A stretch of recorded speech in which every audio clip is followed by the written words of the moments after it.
जय हिंद दोस्तों। तो फिर से स्वागत है आपका अपना यूट्यूब चैनल एमएससी स्टडी में। तो दोस्तों आज के इस वीडियो में समझेंगे मूलधन ब्याज, मिश्र धन और साधारण ब्याज का परिभाषा। यानी इस वीडियो में देखेंगे क्या मूलधन किसे कहते हैं, ब्याज किसे कहते हैं, मिश्र धन किसे कहते हैं और साधारण ब्याज किसे कहते हैं, इसके बारे में देखेंगे। तो सबसे पहले बता दें कि यदि आप हमारे चैनल पर नए हैं तो चैनल को सब्सक्राइब ज़रूर कर लें और यदि वीडियो पसंद आए तो वीडियो को लाइक, कमेंट एंड शेयर करना ना भूलें। तो इस वीडियो में ये सभी का परिभाषा देखेंगे और नेक्स्ट वीडियो में सभी का फार्मूला यानी सूत्र अपलोड कर दिया जाएगा और चैनल पर जाकर देख सकते हैं। तो इस पर समझेंगे मूलधन, ब्याज, मिश्र धन और साधारण ब्याज का परिभाषा।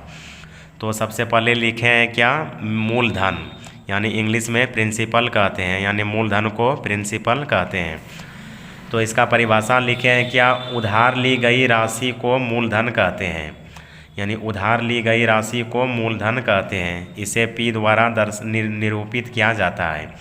यानी इसका मतलब यह हुआ क्या, किसी से यानी जो भी राशि हम लोग उधार लेते हैं यानी ब्याज के दर से, यानी सालाना या मंथली जो भी पैसा यानी राशि उधार लेते हैं तो उसको मूलधन कहते हैं। यानी लिखे हैं उधार ली गई राशि को मूलधन कहते हैं और इसे पी द्वारा निरूपित किया जाता है। तो यह मूलधन था। अब नेक्स्ट है क्या, ब्याज, यानी ब्याज को इंग्लिश में इंटरेस्ट कहते हैं। तो ब्याज किसे कहते हैं, तो लिखे हैं क्या, उधार ली गई राशि पर दी गई अतिरिक्त राशि को ब्याज कहते हैं। यानी उधार ली गई राशि पर दी गई अतिरिक्त राशि को ब्याज कहते हैं। इसे आई द्वारा निरूपित किया जाता है। यानी ब्याज को इंग्लिश में इंटरेस्ट कहते हैं। यानी इसका मतलब यह हुआ क्या, हम जब किसी से मंथली या सालाना हिसाब से जो भी मूलधन लेते हैं यानी जो भी राशि लेते हैं तो उस पर क्या होता है, उसके हिसाब से यानी उनको ब्याज देते हैं, यानी उनका जो भी इंटरेस्ट होता है तो उनको ब्याज देते हैं। तो उन ब्याज को ही यानी उसे क्या कहते हैं, ब्याज कहते हैं। यानी इसलिए लिखे हैं क्या, उधार ली गई राशि पर दी गई अतिरिक्त राशि को ब्याज कहते हैं और इसे आई द्वारा निरूपित किया जाता है।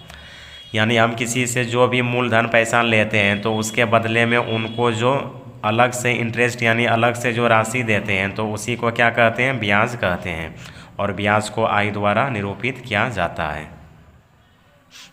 अब नेक्स्ट है क्या, मिश्र धन, यानी इंग्लिश में इसे अमाउंट कहते हैं, यानी मिश्र धन को अमाउंट कहते हैं। तो इसका लिखे हैं क्या, एक निश्चित अवधि के बाद लौटाई गई ब्याज सहित मूलधन को मिश्र धन कहते हैं।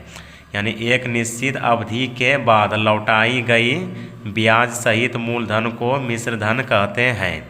यानी दोस्तों इसका मतलब यह हुआ क्या, जब हम किसी से जितना भी राशि यानी मूलधन के रूप में लेते हैं तो उनको महीना के हिसाब से या सालाना हिसाब से उनको जो भी ब्याज देते हैं, यानी जो भी ब्याज और मूलधन जब दोनों को उनको ऐड करके देते हैं तो उसे क्या कहते हैं, मिश्र धन कहते हैं। मान लीजिए हम किसी से 2000 रुपया सालाना यानी उनका 2% के हिसाब से जो भी मूलधन लिए यानी जो भी राशि लिए तो उनको 2000 का 2% के हिसाब से सालाना जितना ब्याज होता है तो ब्याज और मूलधन यानी जितना राशि लिए तब जब दोनों को योग करके यानी टोटल जब उनको देंगे तो वह राशि क्या कहलाता है, मिश्र धन कहलाता है।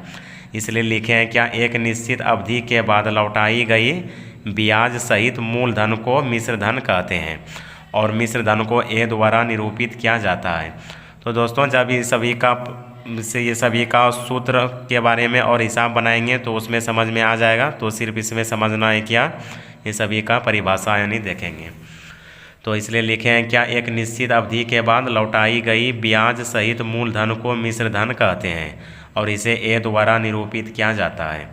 अब नेक्स्ट है क्या, साधारण ब्याज, यानी साधारण ब्याज को इंग्लिश में सिंपल इंटरेस्ट कहते हैं। तो देखते हैं साधारण ब्याज का परिभाषा। तो साधारण ब्याज का परिभाषा लिखे हैं क्या, यानी साधारण ब्याज को सिंपल इंटरेस्ट कहते हैं। तो यदि मूलधन तथा ब्याज की दर प्रत्येक वर्ष के लिए समान हो तो इस प्रकार के ब्याज को साधारण ब्याज कहते हैं। यानी यदि मूलधन तथा ब्याज की दर यानी प्रत्येक वर्ष के लिए क्या होना चाहिए, समान होना चाहिए, तो इस प्रकार का जो ब्याज होता है उसे साधारण ब्याज कहते हैं। यानी मान लीजिए महीना में या किसी से सालाना जितना भी मूलधन लेंगे यानी जितना भी राशि लेंगे तो उनका ब्याज का दर क्या होना चाहिए, प्रत्येक वर्ष के लिए समान होना चाहिए। जैसे पहला वर्ष के लिए 2% हुआ तो दूसरा वर्ष के लिए भी 2% के हिसाब से ही जो भी ब्याज बढ़ेगा, तो इस प्रकार का जो ब्याज होता है उसे साधारण ब्याज कहते हैं, यानी इस प्रकार का ब्याज साधारण ब्याज कहलाता है।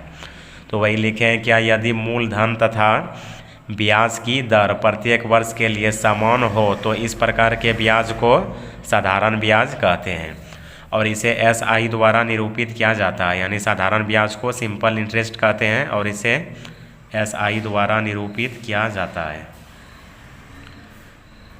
अब इसमें नेक्स्ट है नोट में, यानी लिखे हैं क्या, ब्याज दर को R तथा समय को T से निरूपित किया जाता है। यानी जो ब्याज दर होता है यानी इंटरेस्ट रेट उसको R से तथा समय को T यानी टाइम, जो भी टाइम का यानी समय का इंग्लिश टाइम होता है और टाइम को T से निरूपित किया जाता है। तो दोस्तों बस इस वीडियो में यही था, मूलधन, ब्याज, मिश्र धन और साधारण ब्याज का परिभाषा। नेक्स्ट वीडियो में ये सभी का फार्मूला यानी सूत्र अपलोड करेंगे, तो चैनल पर जाकर देख सकते हैं। तो इसमें सिर्फ ये सभी का परिभाषा के बारे में देखना था। तो दोस्तों बस इस वीडियो में यही था। यदि वीडियो पसंद आए तो वीडियो को लाइक, कमेंट एंड शेयर करना ना भूलें। साथ ही यदि आप हमारे चैनल पर नए हैं तो चैनल को सब्सक्राइब ज़रूर कर लें। तो मिलते हैं नेक्स्ट वीडियो में, तब तक के लिए धन्यवाद।